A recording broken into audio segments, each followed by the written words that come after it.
Last 10 days of রমাদান খুব গুরুত্বপূর্ণ, সবচেয়ে the cream time of Ramadan. I repeat, এটা রমাদানের একেবারে মাহেন্দ্রক্ষণ।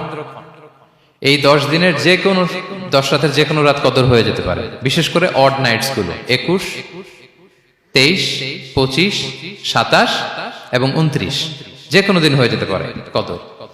সো বুদ্ধিমানের কাজ হচ্ছে আমরা যেন রমাদানের শেষ 10 রাতে লাগাতার একইভাবে একই স্পিডে আমরা যেন ইবাদত করি। কোন রাতে বেশি করলাম, হয়তো 27-এর রাতে আমি খুব ভাব গাম্ভীর্য নিয়ে খুব আবেগ নিয়ে ইবাদত করলাম, কিন্তু হয়ে যেতে পারে যে এবছর কদর ছিল 25-এর রাত, হতে পারে না? পারে। তো আমরা তো মিস করে ফেললাম, তো আমরা যেন মিস না করি। বুদ্ধিমানের কাজ হবে সমান তালে ইবাদত করা, এবং এটা এত গুরুত্বপূর্ণ, রাসূল সাল্লাল্লাহু আলাইহি ওয়াসাল্লাম এত এমফাসাইজ করে কোন রাতের কথা বলেনি। আরবি মাস অনুযায়ী 354টা রাতের মধ্যে সবচাইতে শ্রেষ্ঠ রাত, সবচাইতে শ্রেষ্ঠ রাত সূর্য ডোবার পর থেকে হাত্তা মাতলাইল ফাজর, ফজরের সূচনা লগ্ন পর্যন্ত শান্তিময় এ রাত, বরকতের এ রাত। রাসূল সাল্লাল্লাহু আলাইহি ওয়াসাল্লাম বলেছেন, মান হুরিমা খায়রাহা ফাকাদ হুরিম, যে কদরের বরকত থেকে, খায়ের থেকে বঞ্চিত হলো, সে আসলেই বঞ্চিত। হি ইজ দ্য লুজার, সে হতভাগা, সে পোড়া কপাল, সে বঞ্চিত। মান হুরিমা খায়রাহা ফাকাদ হুরিম, যে কদর পেল না সে হতভাগা। এখন আমরা কি হতভাগা হতে চাই? আমরা তো শুরুতে অনেক হোপফুল ছিলাম, এত এত ব্লেসিংস, এত এত বরকত, রহমতের ফলগু ধারায় আমরা প্লাবিত হচ্ছি রমাদানে। তা আমরা তো হতভাগা হতে চাই না। তা আমরা যেন এই শেষ 10 দিন এক তালে আন্তরিকতার সাথে ঈমান ও ইহতিসাবা আমরা যেন ইবাদত করি। সম্মানিত ভাই এবং বোনেরা, তাহলে আমরা সৌভাগ্যশীলদের অন্তর্ভুক্ত হতে চাই, হতভাগা হতে চাই না। আমরা এবার একটু শুনবো যে রাসূলুল্লাহ সাল্লাল্লাহু আলাইহি ওয়াসাল্লাম কদরের রাতগুলোতে কি কি ইবাদত করতেন। আমি খুঁজে 5টা আমলের কথা পেয়েছি বিশেষভাবে, কমন যে আমলগুলো সেগুলো তো ছিলই, বিশেষভাবে 5টা কাজ রাসূল সাল্লাল্লাহু আলাইহি ওয়াসাল্লাম এই কদরের রাতে করতেন। 1 নম্বর কাজ হচ্ছে তিনি সারা রাত জেগে ইবাদত করতেন এবং পরিবারের লোকদেরকে ঘুমোতে দিতেন না, উঠিয়ে দিতেন। বছরের অন্য কোনো সময়ে সারা রাত জেগে ইবাদত করার কোনো নজির রাসূল সাল্লাল্লাহু আলাইহি ওয়াসাল্লামের জীবনে ছিল না। সব রাতে ঘুমাতেন। আমি জোহর বারুতে একটা কনভেনশনে the daily routine of prophet সাল্লাল্লাহু আলাইহি ওয়াসাল্লাম একটা আলোচনা করেছিলাম, যেখানে রাসূল সাল্লাল্লাহু আলাইহি ওয়াসাল্লামের দৈনন্দিন জীবনের রুটিন আলোচনা করেছিলাম। সেখানে আমরা বলেছি যে রাসূল সাল্লাল্লাহু আলাইহি ওয়াসাল্লামের দৈনন্দিন অভ্যেস ছিল তিনি এশার পরেই তাড়াতাড়ি ঘুমিয়ে পড়তেন আর মিড নাইটে উঠতেন। রাসূল সাল্লাল্লাহু আলাইহি ওয়াসাল্লামের কর্মদিবস শুরু হতো মিড নাইটে, আমাদের তো সকালে কারো আরো অনেক পরে শুরু হয়। রাসূল সাল্লাল্লাহু আলাইহি ওয়াসাল্লামের কর্মদিবস শুরু হতো বেসিক্যালি মিড নাইটে। এশার পরে কথাবার্তা না বলে আগে ঘুমোতে যেতেন, মিড নাইটে উঠতেন, কিন্তু ঘুমাতেন। ঘুম ছাড়া রাত কাটাতেন না। সারা বছরের এটা ছিল যে এশার পর পরে ঘুমোতে যেতেন, except the last 10 days of Ramadan. রমাদানের শেষ 10 রাতে রাসূল সাল্লাল্লাহু আলাইহি ওয়াসাল্লাম ঘুমাতেন না। এই 10 দিনের ব্যাপারেই পাওয়া যায় সারা রাত জেগে তিনি ইবাদত করতেন।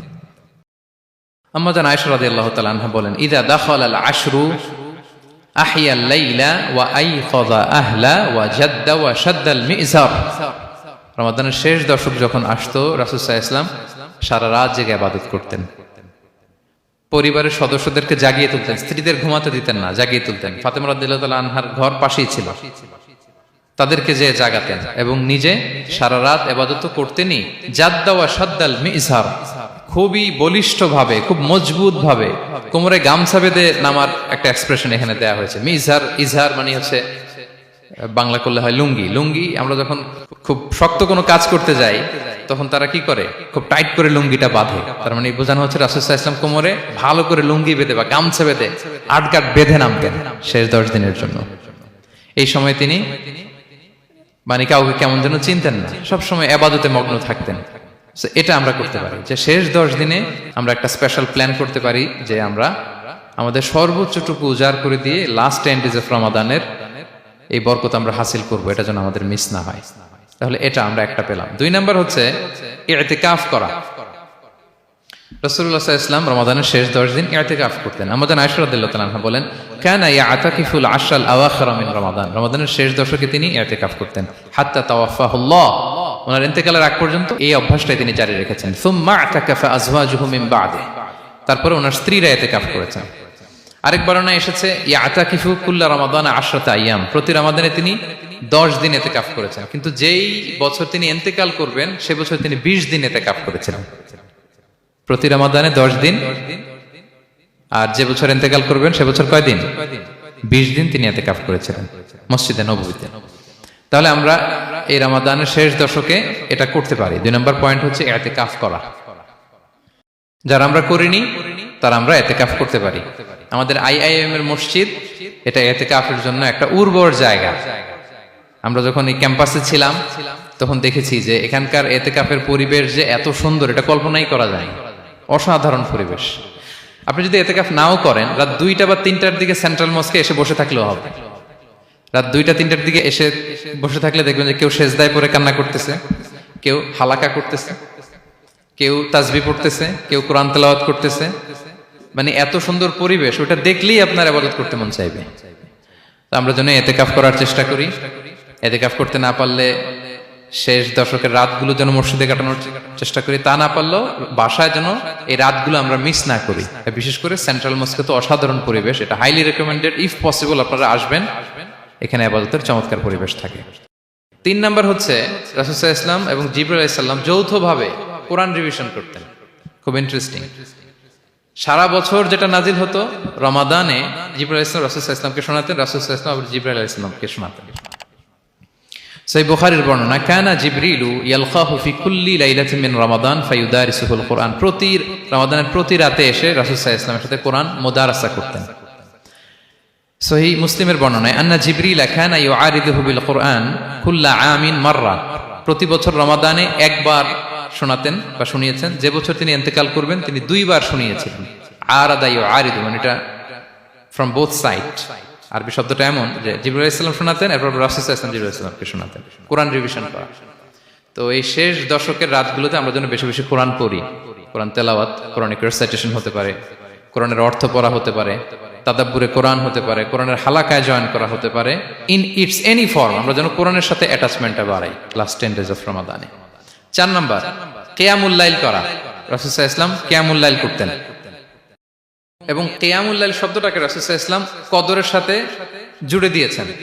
সহিহ বুখারীর বর্ণনায় তিনি বলেছেন, মান কামা লাইলাতাল কদরি ঈমানা ওয়া ইহতিসাবা গুফিরা লাহু মা তাকাদ্দামা মিন যামবি। কদরের রাতে যে কিয়ামুল লাইল করে বিশ্বাস নিয়ে এবং নাজাতের প্রত্যাশা নিয়ে, তার পূর্বের সমস্ত গুনাহ আল্লাহ তাআলা ক্ষমা করে দিবেন। তাহলে কিয়ামুল লাইলটা রাসূল সাল্লাল্লাহু আলাইহি ওয়াসাল্লাম বিশেষভাবে কদরের রাতের সাথে সম্পৃক্ত করেছেন। আমরা যেন প্রতি রাতে কিয়ামুল লাইল করি, লম্বা সময় যেন দাঁড়িয়ে থাকি, লম্বা সময় কোরআনিক রিসাইটেশন করি দাঁড়িয়ে থেকে, লম্বা সময় রুকু, লম্বা সময় সিজদা, স্পেশালি সিজদা।